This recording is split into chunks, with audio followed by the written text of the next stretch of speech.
And we're live. Thanks for joining us today. My name's Kwame. I'm here with Kamali. We are here to have a quick little discussion on something a little topical going on right now. Thank you for joining us, whether you're here from Raise Fist Media or Radical Democracy. We appreciate having you. Definitely check out whichever channel you're not already sub to if you enjoy what we have to say. Be active in the comments, and let's get this going. Awesome.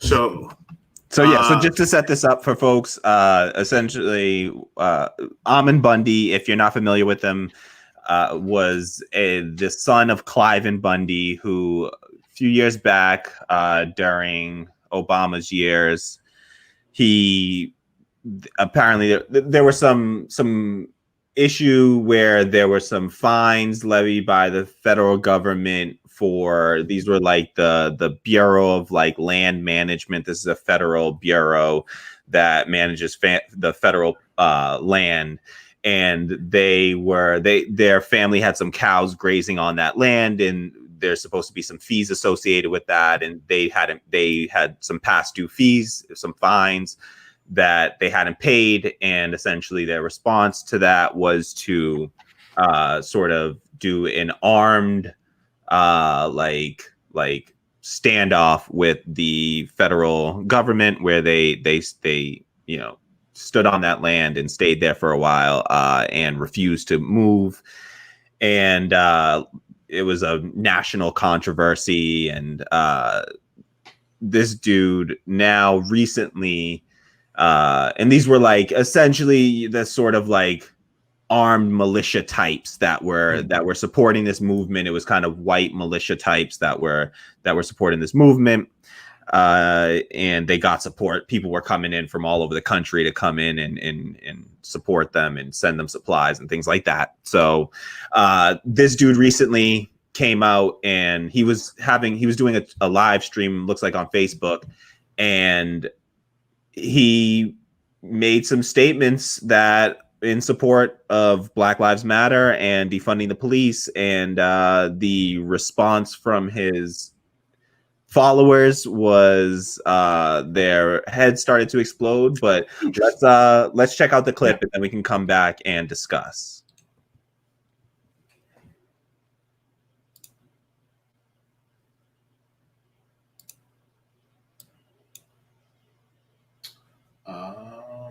Let's get this going.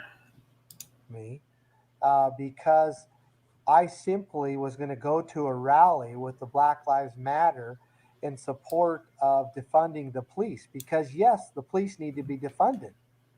And anybody who don't understand that is just somehow must be, I mean, I'm trying not to be, too poignant here, but must have a problem. You must have a problem in your mind if you think that somehow the Black Lives Matter is more dangerous than the police. You must have a problem in your mind. If you think that Antifa is the one going to take your freedom, you must have a problem in your mind. You must be thinking, you must be hypnotized by these social media code words, or by, conservative talk show hosts that basically put these keywords in your mind to make it so that you think certain things about certain terms, such as defund the police. No, defund the police is the correct thing to do. They become a huge authoritarian bureaucracy that will be the bureaucracy, or the people that take away our liberty. They will be the ones to do that. And the only thing that's going to stop them is people uniting to stop them. That's it. I'm sorry. That's what's going to happen. But you patriots, if you really want to call yourself that, somehow think that the law enforcement is your golden calf. Mm-hmm. And you do the same thing with many other things, such as the military, even when they're doing terrible things across the world. I'm not saying that everything they're doing and every person in it, don't get me wrong, are doing that. But there needs to be a defunding of government in general, and especially the police forces, because they're the ones that are actually going to seek and destroy us. And there are many people in the Black Lives Matter organization, along with patriots and libertarians and Republicans and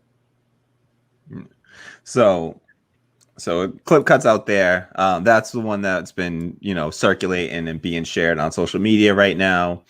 And there's been a mixed reaction to it, to be honest. A couple things I'd like to address just right out the gate is that, what he said there at the end, this Ammon Bundy is a libertarian. Let's make no mistake about it. We disagree on a large set of points, but then I consider myself sort of what ideologically could be described as libertarian left to some people, left-wing libertarianism. I am a avowed socialist, so we disagree on a lot of sort of what are the strategies to solve a lot of these problems.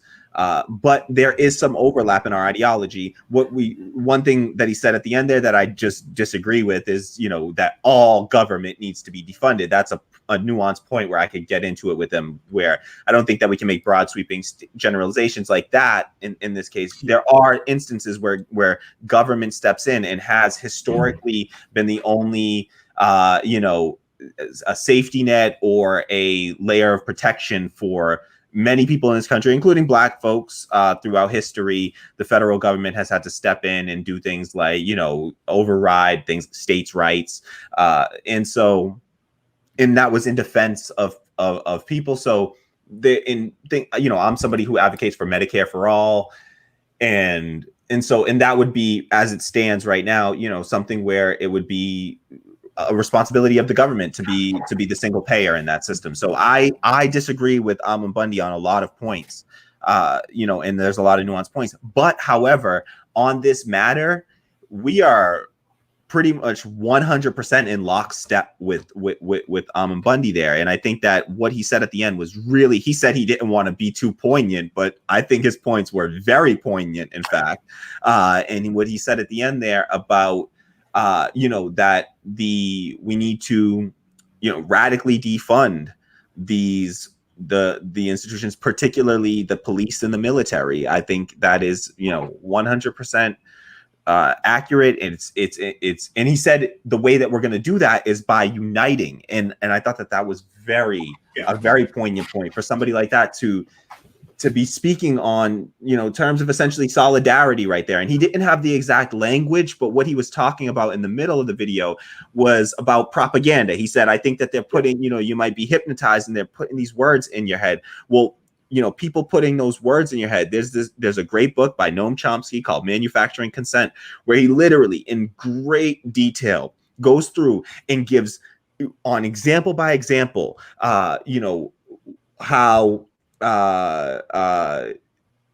language, how they use certain terminology in order to evoke certain emotions from us. And you'll see this in and George Carlin made this point actually in one of his stand-ups, where he says Israeli combatants are called commandos, Arab commandos are called terrorists, and so it's like, it's what whenever they're referring to a government that they disagree with, whenever we refer to a foreign government that we disagree with, you'll hear them referred to as a regime and not a government. And that's used to just delegitimize them. If it's a regime, it must be an illegitimate, structure. And so they're not a real government. So if it's a socialist, in power, if then that's a regime. They'll call it a regime and not a government. The Maduro regime.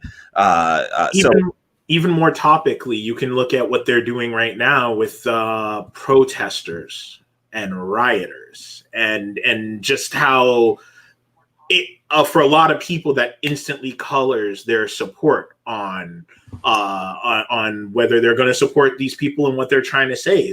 There's a whole lots of people out there that will dismiss someone wholesale just because you describe them as a rioter. So it really is. It speaks to a lot of the media, or even looking back in the past at things. You know, they say the victors are the ones who write the stories. It's always how you control the narrative on whether someone is going to be labeled a terrorist or like you said, if that's just military. It's all a matter of perspective. I agree totally. And I think that, you know, I saw comments, and maybe I can pull up some of the comments that I saw in there. But some of the reaction I saw was things along the line of sort of dismissing this in a way. I saw one comment that said that this was a, you know, oh, this, of course, this person's gonna, you know, of course, Ammon Bundy's gonna say this because he's a libertarian, and so they believe that, you know, they don't believe in government overreach and they want smaller government, and so they said, of course, he's gonna agree with that, and so, you know, he's not coming from a point from the stance of racial equity, so it's a superficial solidarity at best, is what this person said, and I think that that's just the wrong, and this got, you know, that tweet got a lot of support. And I think that that's the wrong take on this. I think that this is a very substantive solidarity right here. This is what solidarity looks like. We have to, on the left, we have to recognize that solidarity means that we're joining forces with people. We don't always agree with 100%, but when you do it, you form solidarity on issues where you're not sacrificing either of your values, right? So we can form solidarity where we're not sacrificing our values, right? I'm not going to become any more libertarian, and I'm not going to start talking about, you know, like anarcho-capitalism and just letting capitalists do whatever they want, you know, have the freedom and liberty to, you know, exploit people in any way, which is what libertarianism ends up, you know, that's what the outcome of libertarian thinking is following to its end conclusion. Yeah, exactly. It's anarcho-capitalism. It's having, you know, corporations and you know, private corporations having the fetishization of the free market to the utmost degree. Free market fundamentalism, I've heard it called, and so this is, you know, these are, you know, folks that we're not going to agree with on all the issues, but these are the places where we can form solidarity and we can together combine to break through these systemic forces and try to actually enact change. And we have to do that. We have to bring people along with us, right? The left isn't large enough as it is, or we would be in power right now. If if the left was in power, it wouldn't be Joe Biden versus Donald Trump right now. You know, it would be freaking Bernie Sanders versus Elizabeth Warren or something, or Bernie Sanders against Tulsi Gabbard, or Jeff Mackler against Bernie Sanders. You know, that's the real left. You know, it should be the real. If the left were winning, if the left were powerful right now, we're not yet. We need to build power, and we do that through forming solidarity. And sometimes we have to bring along folks that we might not agree with on every issue, but when there is overlap, I think that we don't you know, push these people away or look like we don't got to stand up on some high horse and like moralize down to these people and always act like, okay, here's us on our pedestal. And even though you're doing something that is, because what he did there, I mean, his followers were like losing their minds in those comments. They were like dropping support for him immediately. What he did was at great risk to his personal, you know, status, and he did that at risk to his personal status and put it, you know, stuck his neck out on principle. And that's what we have to recognize. And that's the other thing.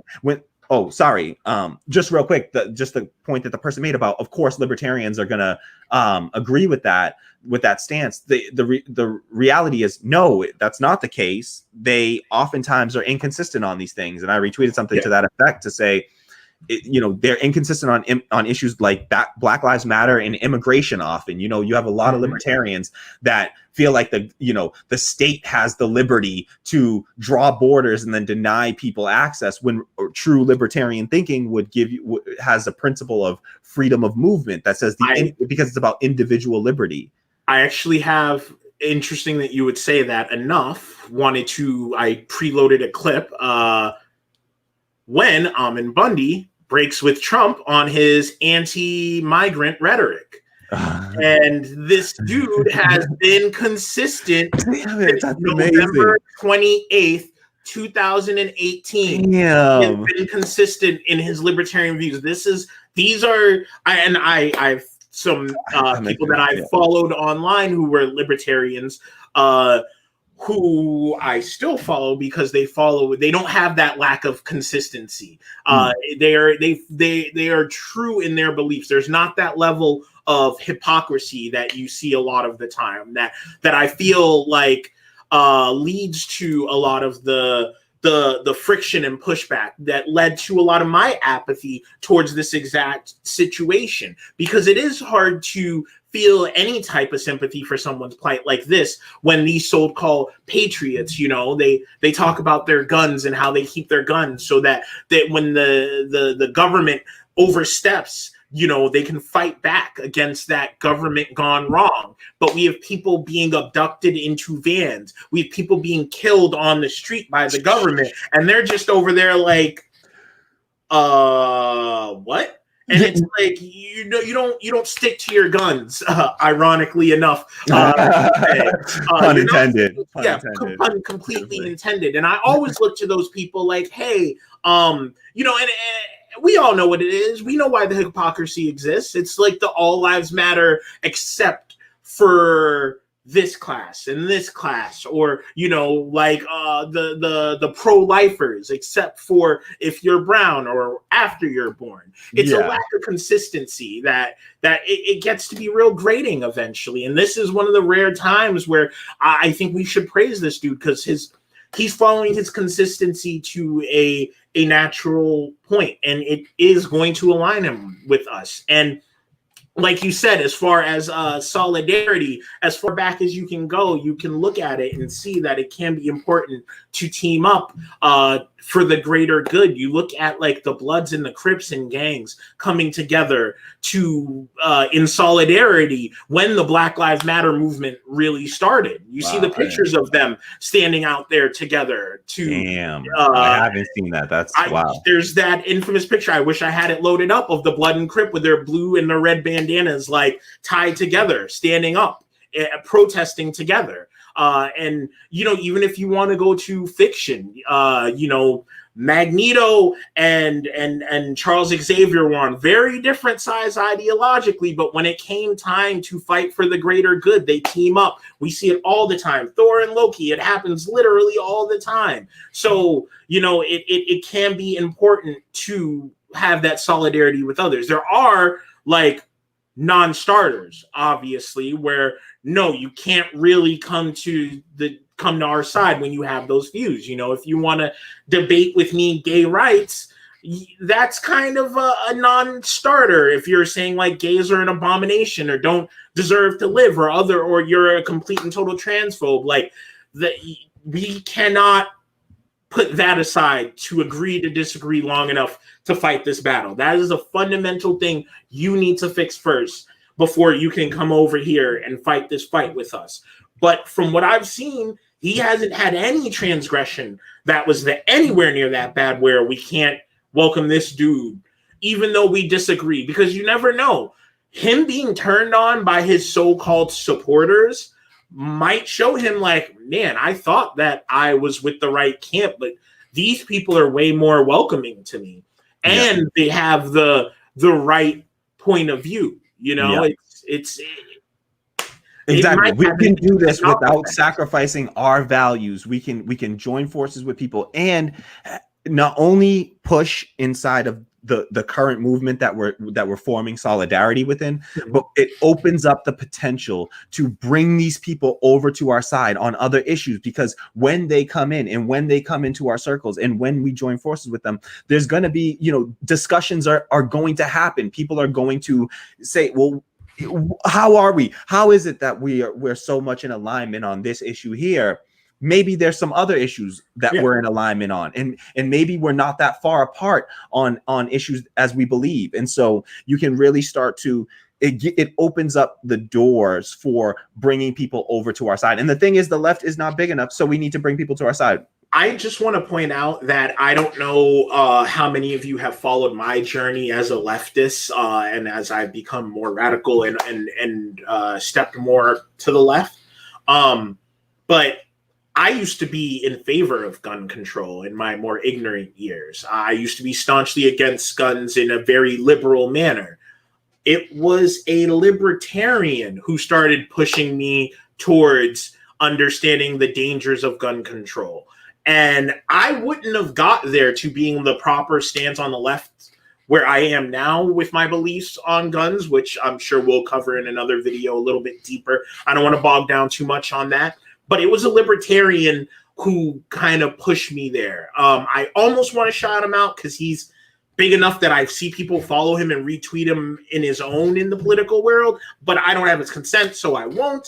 But definitely, it was a libertarian who helped me get there, which I would not have if he hadn't been the one to really start posting those facts of like, actually, this really just terrorizes people of color and brown people. He's also one who helped really push me on being more critical of Obama on all of his stances on immigration and bombing overseas. And that was something. So sometimes like people who are lockstep with you 100% of the time aren't going to hold you critical on the stuff where you're a little soft, and maybe they can push you a little further. They can kind of drag you closer to the right side of things. And left sometimes side, you need someone, the left side is the right side. But sometimes you need someone who's not exactly the exact same as you to pull you there. And that is why, we have to make strange bedfellows sometimes. But a key thing is remaining consistent. And that is the big difference, where I could see him being turned on by some people on his side of things, coming over here, seeing more welcoming, and like, actually, I don't have to betray my morals and the things that my values that I hold true, and I can still side with these people. And that's when it's genuine solidarity. That's when it's a genuine bridging of the gap and teaming up. Versus where you look at people like a Candace Owens or tons of people who used to be on the left but are now staunchly on the right, where it's like you're counteracting all of the values that you said or that you've put out there or that you've stated. Like, clearly your siding with these people isn't genuine. That's when I would call into question someone's solidarity. Like, is there some type of financial motive? That doesn't pass here at all. He's not being paid off that I can see by anyone to come out and take this stance. This is just a consistency of his values and his morals. Yeah. And that's why I don't, that's why this strikes as genuine, whereas a lot of the time when you see liberals who end up going to kind of the more intellectual dark web or the alt-right or whatever, who are just like, the left was mean to me and now I am anti-immigration and a pro-lifer. Like, no, man, that's not genuine solidarity. Let's call it what it is. Don't let them control the narrative. It's not pro-life. It's anti-abortion. It's anti-woman. Yes. Like, that's what it is. It's anti-woman. It's anti-abortion.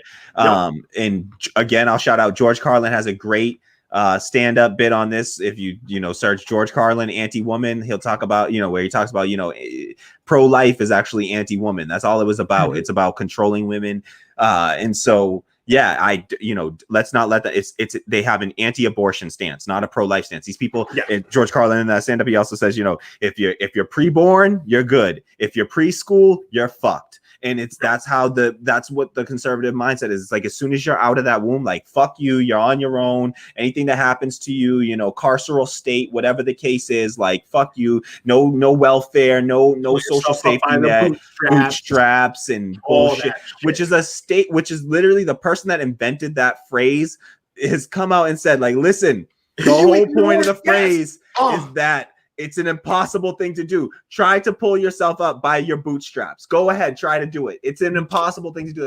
They cut off the quote. That's the whole reason people run with that shit, is they cut off the quote. If I'm not mistaken, like, the clarifying sentence afterwards immediately is like, but we shouldn't be doing that. That's wild. Yeah.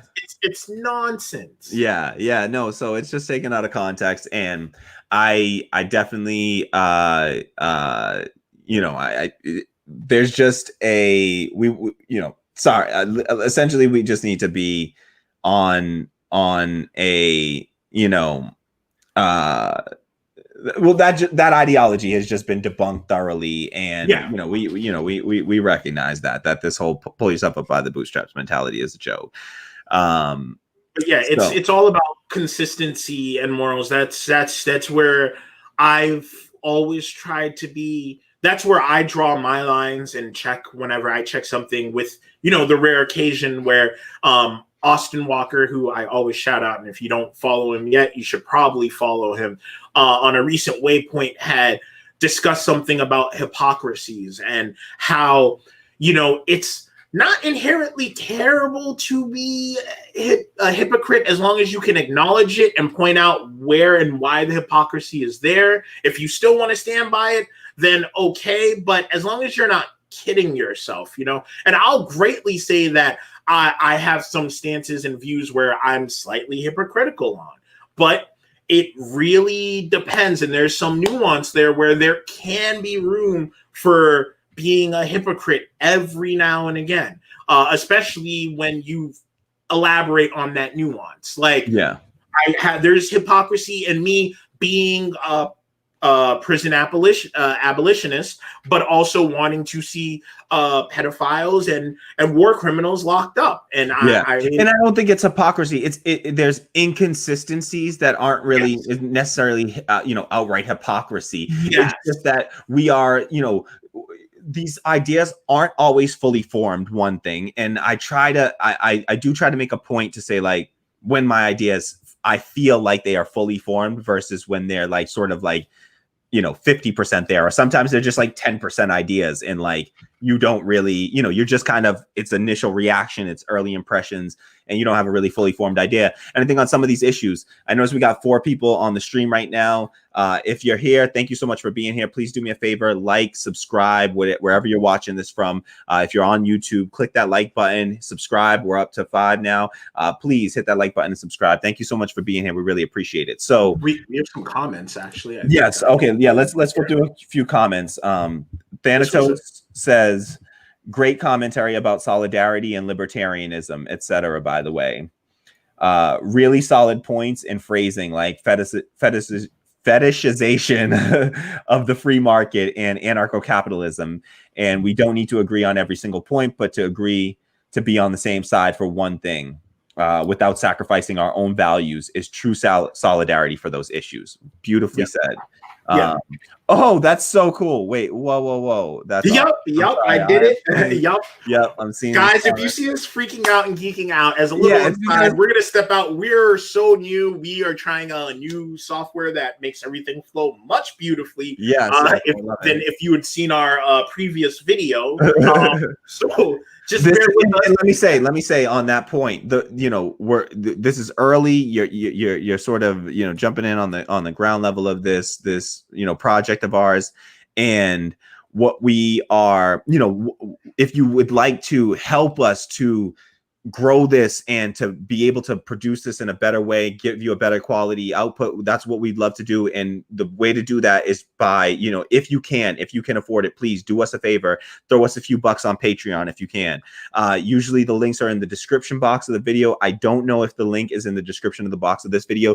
I know that I'm at patreon.com/radical democracy. So exactly how you spell those words, just patreon.com/radical democracy. Do we have a Patreon for Race Fist Media up and available?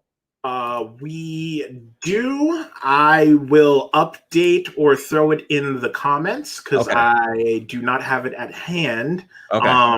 Nor do I think we are. It will be live by this weekend, so you guys can jump in there, and if you definitely want to send us some support, we would appreciate it. Actually, I think I did find it. I think we're just patreon.com/raised Fist Media. Okay. Yeah. So we should be at patreon.com/raisefistmedia as well. Please do us a favor, throw us a few bucks. It grows the channel. It allows us to continue to, produce these videos and bring you more content. And that's what we really love to do. And also just bring in everyone's voices. And we're trying to really, we're trying to build this as a democratic workplace and try to build democracy where, not just talk about it, but to live it. And so you'd be helping that movement. This is essentially a worker cooperative that we're building, and we're trying to overthrow capitalism, one worker co-op at a time, really, and doing it at the grassroots level from the ground up. If you're not familiar with Mondragon Corporation in Spain, check them out, because they started as 5 people 50 years ago, and now they're hundreds of thousands, and they're the 4th largest company in Spain. So, and they're all worker cooperatives, democratically controlled and operated. And so, one worker, one vote. Check it out. And that can be a reality. And we can have democracy not just once every 4 years, but we can get it every single day with something like this. So please support the movement. Patreon.com/raisefistmedia. For the cost of a coffee a month, you'd be doing us a huge favor. If you can afford it, we really appreciate it.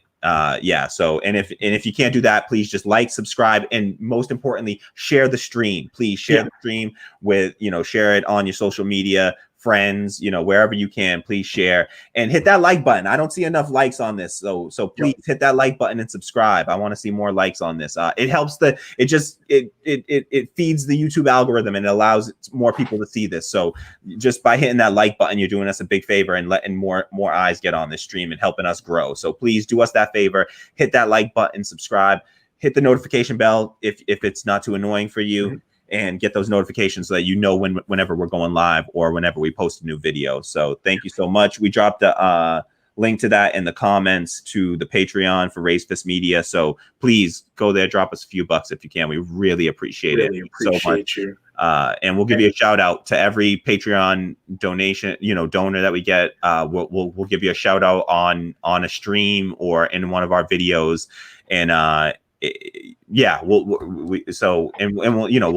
hopefully have more stuff in the future, but for now, we're a really small operation, and we need all the support we can to grow. So, all right, I have to run. This is sort of a short stream for us today. Usually we do much longer streams, but I'm kind of on a time crunch because I'm dealing with some issues with unemployment benefits and that whole mess. We should maybe do a video about that one at some point. Just a little, maybe if we do it just exclusively for the Patreon subscribers, you can hear a funny little story about Kamali's little situation over here. And while he does that, I am going to maybe go find out what I'm having for a child. So nice. That's awesome.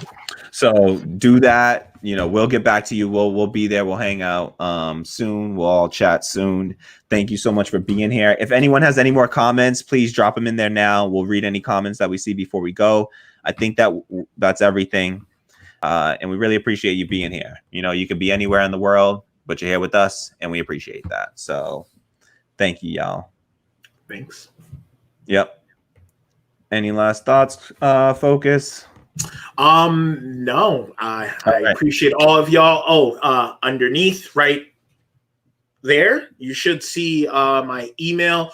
Feel free to reach out to me with any comments or questions or any thoughts that you have that you maybe don't want to put bigger out there publicly.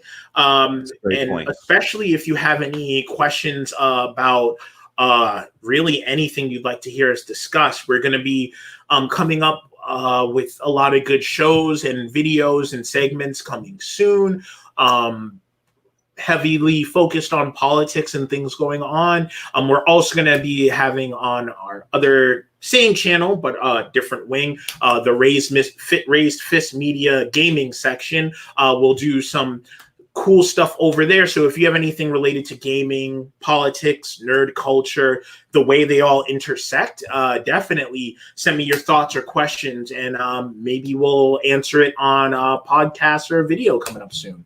As much as we can possibly get to interact with you guys, because we're looking to build more of a community than anything else. So we definitely want your feedback and input, because it's not just us, it's all of us. That's part of building this as a democratic workplace is about, democracy extending out, not just within, in the workplace means a democracy that's shared amongst all of the sort of stakeholders in it. And you as our viewers are absolutely stakeholders in this. And we want to, bring you into this as much as we can and try to build this as democratically as we can. So getting your input and your feedback and trying to build the show out from there is a huge part of this. So please, your feedback is very important to us. We love it. We appreciate it. Never hesitate. Please reach out, let us know, and we'd love to chat. So come back again soon, and we hope to see you soon, folks. Thanks, y'all. All right. Peace.